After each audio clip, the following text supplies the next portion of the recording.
Welcome, bienvenue, Arnaud, to the Leaders Who Care series. It's super to finally have you here. Thank you. Thank you so much for having me, Mark. Yeah, too long in the making, but anticipation can sometimes be just as exciting as the actual vacation or something. So could you briefly introduce yourself? We'll get into the business stuff in a minute, but introduce like Yeah. where you're from, where are you now, anything about family, or you want to tell people something you've never said to anybody before in the world, and now it's the time you want to put it out, whatever your favorite color is. It's, talk about you a little bit. With pleasure. Well, I'm from France originally. I'm currently in France, although I travel a lot between the US, Mexico, France, Spain, Switzerland, and so on. And my background, I guess, is a bit atypical in the sense that since the age of 13, I started a journey towards how can I live my life through my heart. And that has been quite a bit of an obsession for so many years and for about 40 years now. And that led me through an interesting journey. On one side, working in finance and then technology, having startups in launching startups and companies in the US and in Europe as well. And on the other, having a journey towards understanding better how to live my life through my heart and how to lead my companies in the same way. And being inspired by different drawings that would help me and guide me to understand how it is that we have this mind on one side, the heart on the other, and how do we evolve from one model to another. It's a bit like going from the binary computer to the quantum computer, right? How does that work? And it works very, very nicely. So much so that about 10 years ago, I decided to dedicate my life to help 1 billion people to open their heart to themselves. And this is my journey now. And I have two organizations I'm leading. On one side, Give Nation, which is there to help children to live through empathy, compassion, altruism, through sustainable financial literacy. And the other is a method called the Heartful Method, which helps leaders to become more heartful leaders and lead through their hearts. And we're even launching the heart economy. Okay, we're going to take a time out. I love men. If I ask men to tell about themselves and we'll do the business later, they go to the business. Yeah, that's true. And actually, so to finish up, and you're completely right, to finish up on that, I have two kids, 17 and 19, Jade and Sean, and they are in Paris, and they are amazing human beings. I'm super excited on how they're going to grow and become themselves. That's really cool. My favorite color, I guess, purple and white. What I haven't said, at least publicly, I love medieval music and Baroque music. That's very cool. So I have to say this, but you've put your heart into everything, right? Is that what you said? Yes, I Okay. do. I do. So when you were a kid or a teenager, you talked about your kids. Were you organizing other kids to do stuff? Were you playing video games? Were you doing puzzles? Did you play sports? Did you have an instrument? What were you like as a kid?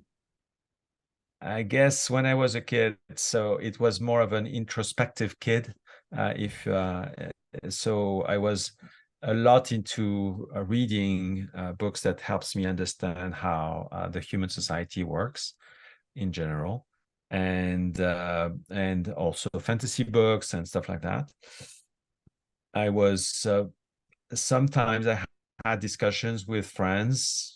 I didn't know what I knew, and I was, delivering to them whatever was happening. And then I would find in books afterwards, a few years after, oh, this is that thing. I didn't know that, but anyway.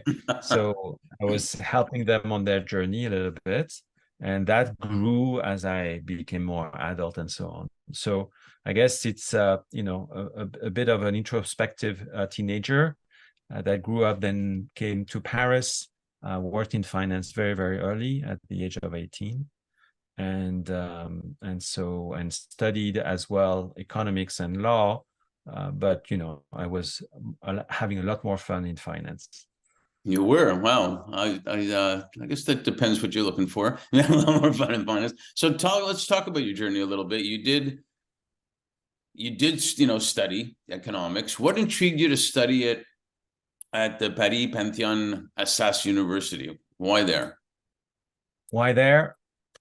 Out of boredom, and it was much more fun trading on the market, and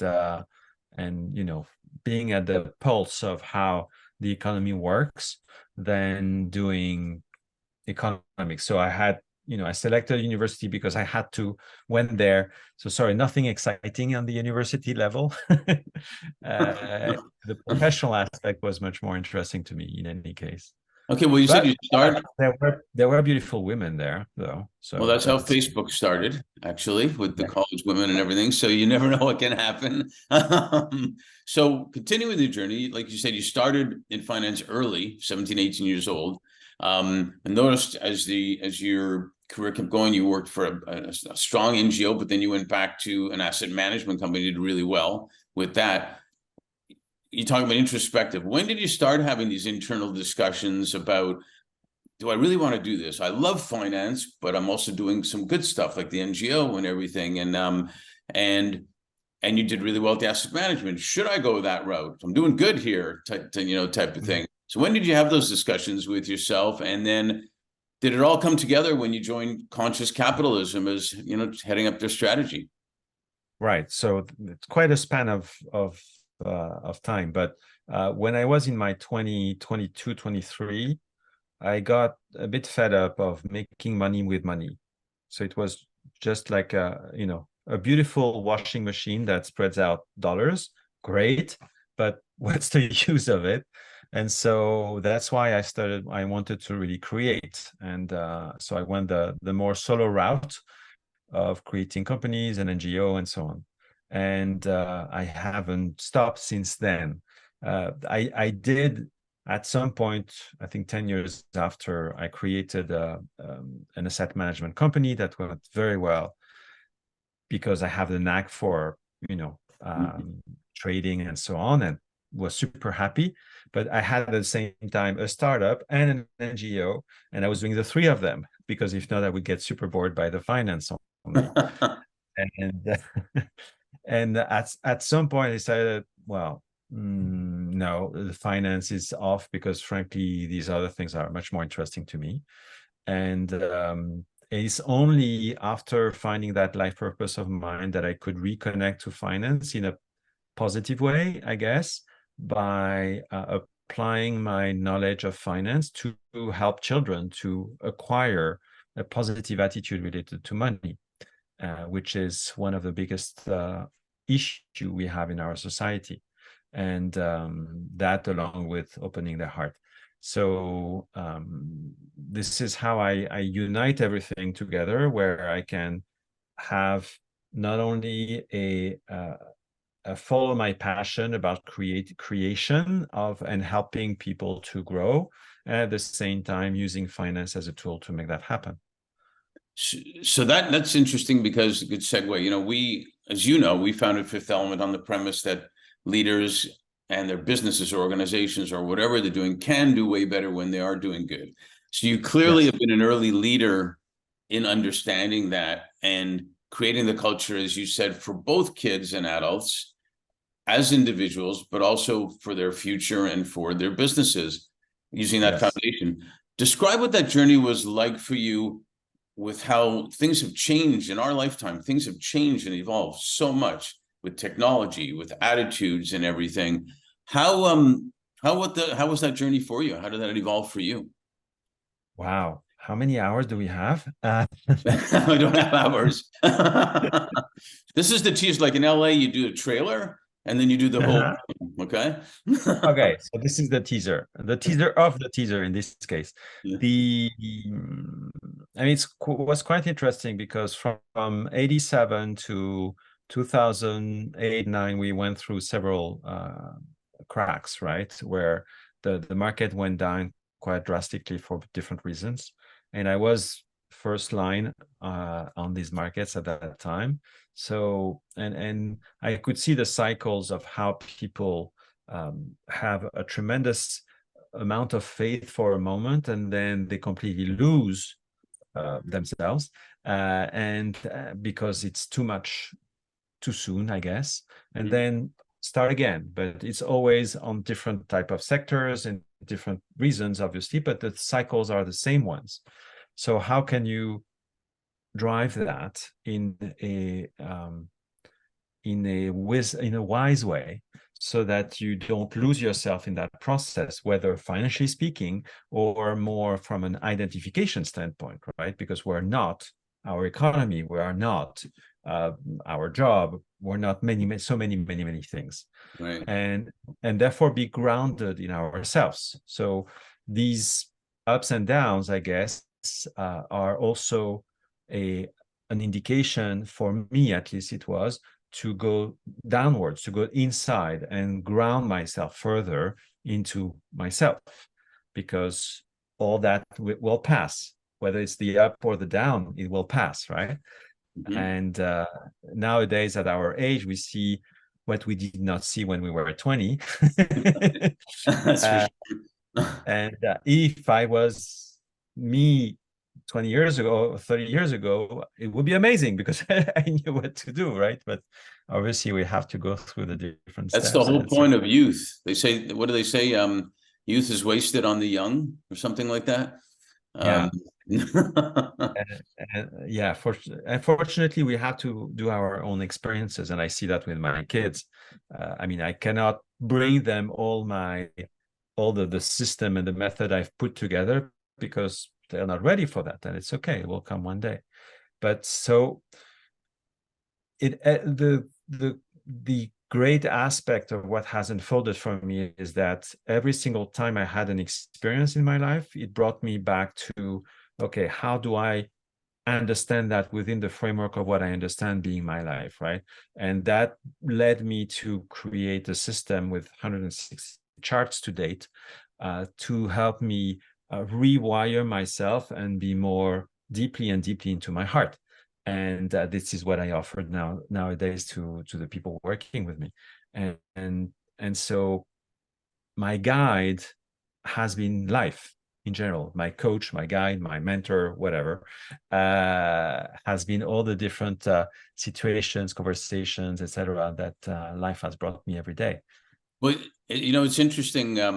When I was in college, we had to do punch cards. This is how old I am. I have to do punch cards in computers and bring the punch cards into the big We will computer tell. room and everything and stuff like that. But we also learn something from that as well, in different ways. So technology has certainly in our lifetime, there's been some more advances than anything, and that affects attitudes, that affects faith, that affects how you feel, even because of all this stuff around you, whether it's overwhelmed as a businessman because you need this technology to compete, but oh my God, it's so much stuff, et cetera, or you do know how to use it and you start, running away and everything. But it leads me to this part, the fourth industrial revolution, and this really relates to you a lot. The fourth industrial revolution is or was about technology. It's AI, virtual reality, all that stuff. But the fifth is about humanity, has been pretty well said. Yes.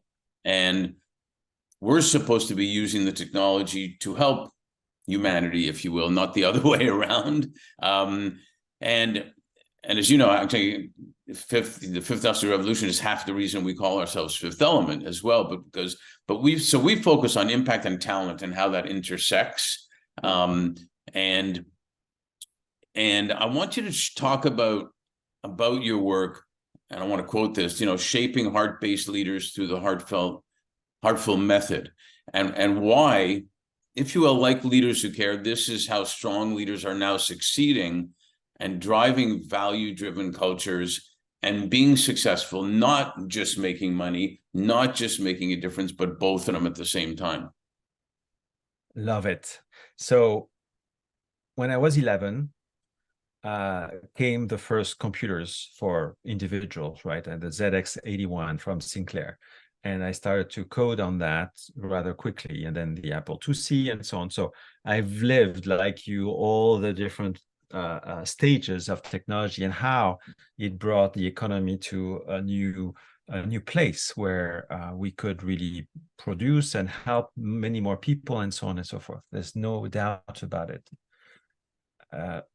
But at the same time, it obviously brought also its limitations, right? Like the one you were mentioning, like helping people to close themselves in themselves, right? And creating these walls of communication or being with themselves instead of being in communities and so on and so forth.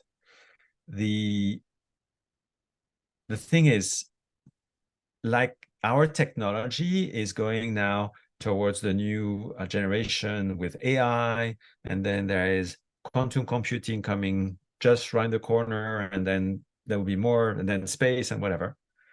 The same thing happens with consciousness as well, where we are on that process of going from a linear binary way of being, which is through our mind, which works perfectly for little things that goes one after the other, to a quantum way of being, which is the heart. It's what I call opening one's inner genius, right? Tapping into it. And this is very key. One, because as we can see, our environment is going faster and going faster and going faster. There's no question about that. But more importantly, you are talking about success. But is it success or is it fulfillment? Right. So maybe success becomes fulfillment, right? And if it becomes fulfillment, including one's purpose, including one's personal life, business, and so on and so forth, becoming that amazing, beautiful, delightful, present leader, right? That leads through his own presence, his own selflessness, his own unity, sense of unity, joyfulness, etc. The only way is by coming back to our own heart. There's no other way than that. And funnily enough, when that happens, everything becomes much simpler. Everything starts to grow on its own. I don't have to do any effort about it. So I don't know. That seems to be a very simple equation. If I open myself with my heart and then all of a sudden everything comes to me, sounds great, right? I would guess. And so in my method, in my framework, I have a formula which I can deliver here. R equal F of I. So R is reality, F is function, so R is function of I. If I let go of these aspects that I'm limiting myself with, if I drop all these identifications I don't need anymore, all of a sudden, everything comes together. And that's what you've been living at Fifth Element. And that's what I'm living every day. And it's beautiful, it's amazing, and it's joyful. And we are more and more present, more and more charismatic, and so on and so forth. There's no limit to that. So we are in the quantum world. Is it something that one wants to live? Do you want to live that more and more, or just continue counting the beans? Everybody's choice. And yet everybody says yes, but they don't necessarily either know how or are afraid of it or letting go. When I compare a lot of things to sports. I have a lot of experience with coaches and executives of sports. And one executive told me, we want to win the championship every year, but we know it's hard to win a championship every year. So that's our goal without a doubt. However, our mandate is to have winning seasons every year. And the only way we have winning seasons is that everybody's happy. That's a general term, happy every day on the journey. And because then the players score easier because they're happy. The secretary in the office is happy, and it becomes easier. Now that's just an opposite of what he said, but it's kind of interesting. Which is actually brings to a very interesting point. this team is stacking itself against bigger and bigger opponents, right? So the probability for them to win the normal way gets smaller and smaller. Mhm. So the environment that becomes more and more daunting is pressuring them to go within, because that's within where the key is. Because in the end, it's less about winning in terms number wise and more about fulfillment. And so the same applies to our companies, to the challenges we have in our environment, to the amazing innovations we're going to bring to the fold. It's by going within.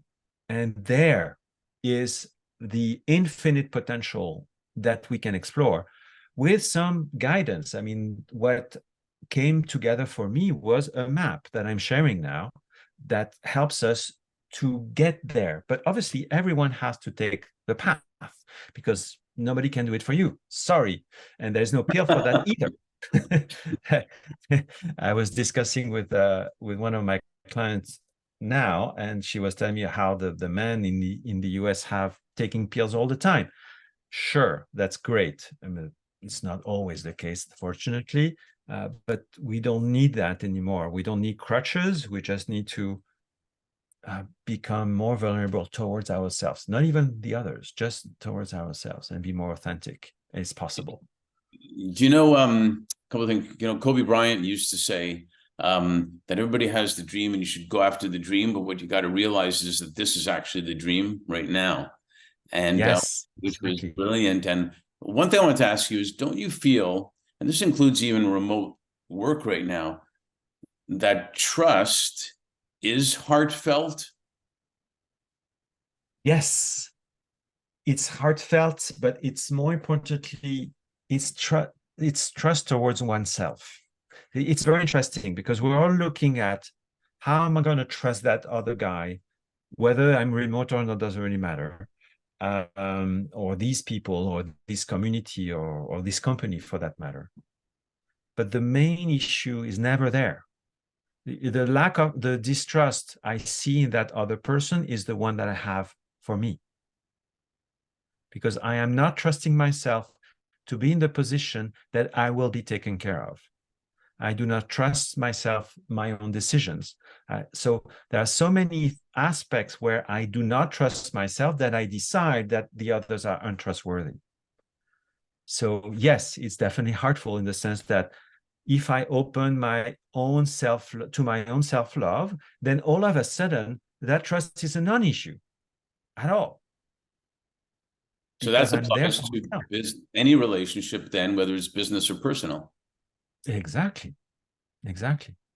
It's like one person will see another one as an arrogant person or as a narcissistic or whatever, but it's the person that is judging that person that is actually owning that quality, so to speak, first and foremost, and they see that in that person because that's the only thing they can see at that moment, and that's okay. But what The does only it reason say? I mentioned the remote is I thought it was a good example that leaders had to learn even more, and maybe this relates about themselves too. They have to learn even more about themselves to trust the other person, that they're not looking over their shoulder anymore because they're remote.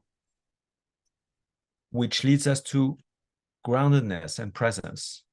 That same leader you're talking about now has to go deeper into rooting himself in this moment, accepting himself now as he is, so that the rest can be taken care of, meaning that the remote employee or whatever will actually deliver on time. But for that to happen, he has to accept that possibility, right? When we're saying I'm not trusting that guy because he's doing whatever, I am not allowing that person to actually deliver. I'm not matching myself to the potential of that person Right. being able to deliver. So we have to go back here and say, okay, if the moment I am in my own full presence and accepting all that is possible to manifest in this moment and the next ones, and I let go of my judgment judgments and limitations related to that person or to whatever topic we're talking about here, then it is possible to happen, but not before. No, no, it's great. And you know, we always talk about here, that's why one of the reasons we do what we do is that the leaders who care realize that is the way they can both attract, develop, and retain the best people, because the best people, best in quotation marks, want to go work with leaders who care about their well-being. Can you chat a little bit? For us, it allows us to represent clients like that to attract those people. Can you chat a little bit about why that's so good and so heartful to care about their well-being? And there's three aspects of well-being I usually look at: their financial, their physical, and their mental well-being. Yeah. So it's good for business to be able to attract them. It's good for business to keep them. And it's also good for the leaders to help develop those people all around. What's your thoughts about heartful leaders that way? I'm going to expand a little bit on that. Go First, for it. it's leaders who care about themselves. It's a bit of a challenge in the sense we're not talking about the egotistical way Right. of doing, but more about really connecting deeply with one's self-love again. So I care about myself. I am present to myself. I am able to express the extent of all that I can be in this moment, whatever that is. And therefore, I am expecting the same in the other leaders who care in front of me, right? And I lead myself in the same way I would lead them, and I would expect them to lead me or other people.